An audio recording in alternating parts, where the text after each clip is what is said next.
সবাই করতালি দিয়ে অভিবাদন জানাও এই মহোৎসবের শুভ সূচনা।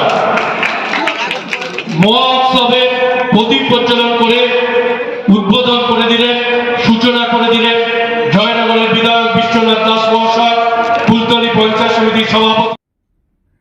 জমে উঠেছে জয়নগর মোয়া উৎসব। শীতকাল মানেই নলেন গুড়, পিঠে পুলি ও মোয়া। সেই মোয়া যদি হয় জয়নগরের, তাহলে তো আর কথাই নেই। খাদ্যরসিক মিষ্টিপ্রিয় বাঙালি আর কিই বা চাইতে পারে শীতের মরশুমে? শীতকালে এলেই মিষ্টির দোকানে দোকানে ছেয়ে যায় মোয়ার পসরাও হাঁড়ি। ইচ্ছে হলেই অফিস ফেরত বাঙালি বিকেলে কিংবা সন্ধ্যায় বাক্সবন্দি করে মোয়া নিয়ে বাড়ি ফেরে। শীতের মরশুমে বেশিরভাগ দিন রাত্রিবেলা ডিনারের শেষ পাতে ওটাই বাঙালির ডেজার্ট। মোয়া নিয়ে বাঙালি একটু আবার নাকুচু, কেউ কেউ আবার একটা কামড় দিয়েই নাকি বলে দিতে পারে কোনটা অরিজিনাল জয়নগরের মোয়া। তাই নিয়ে অনেকে আবার আলোচনাতেও বসে পড়েন।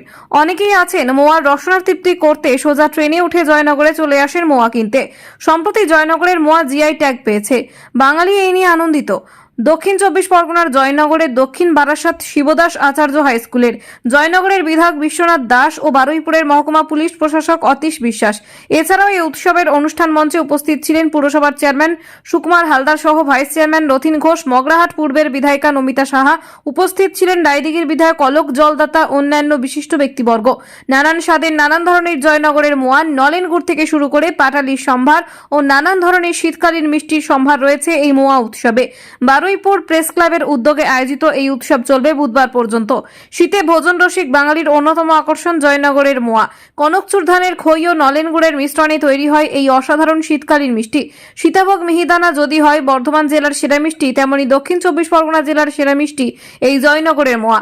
শুধু রাজ্য নয়, দেশের বিভিন্ন প্রান্ত এমনকি বিদেশেও এই মোয়ার ব্যাপক চাহিদা রয়েছে। এই কথা মাথায় রেখেই এই মোয়া বর্তমানে মিলছে অনলাইনেও। তাছাড়া যারা ডায়াবেটিক রোগে আক্রান্ত, সেই সমস্ত মানুষদের কথা মাথায় রেখে নো অ্যাডেড সুগার মোয়াও এবার মিলছে এই মোয়া উৎসবে।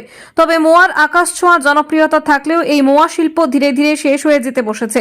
কারণ একদিকে যেমন কমছে খেজুর গাছের সংখ্যা, তেমনি বর্তমান প্রজন্ম শিউলির পেশায় আসতে চাইছেন না। ফলে গাছ থেকে রস সংগ্রহ ও তা থেকে সুমিষ্ট নলেন গুড় তৈরি করা সম্ভব হয়ে উঠছে না। তাই এই শিল্পকে বাঁচিয়ে রাখতে নতুন করে খেজুর গাছ তৈরি করা এবং বর্তমান প্রজন্মকে এই শিউলির কাজে উৎসাহিত করে এই পেশায় উদ্বুদ্ধ করতে উদ্যোগী হয়েছে বারুইপুর প্রেস ক্লাব। এই চিন্তাধারা নিয়েই 3 দিনের এই মোয়া উৎসবের আয়োজন করা হয়েছে। ইতিমধ্যে উৎসব প্রাঙ্গণে মানুষের ঢল নেমেছে।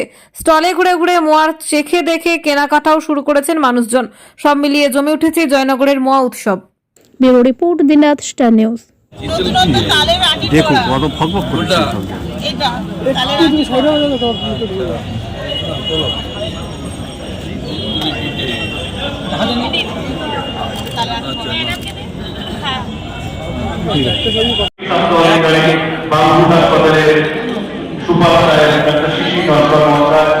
তারাও পরিদর্শন করছেন আমাদের মোয়া স্টল।